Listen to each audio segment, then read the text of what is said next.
Okay mga langga, mag-soup tayo. Noodle soup mga langga kasi malamig. Nilagyan ko ito ng 2 itlog, sitsaron, at saka yung kujaji ng kahoy. Lumot sa kahoy, yung black punggos. Ito mga langga, yan, yung dried black punggos. Binili ko lang ito kasi wala naman tayong kakahuyan.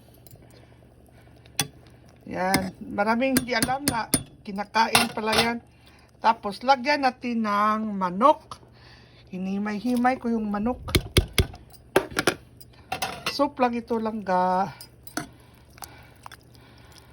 Hindi pa ko kumain mga langga para puro huli yung kain ko dito kasi kanina natutulog. Masarap ito langga. Noodles lang ito, simpleng luto lang langga. Luto na yan.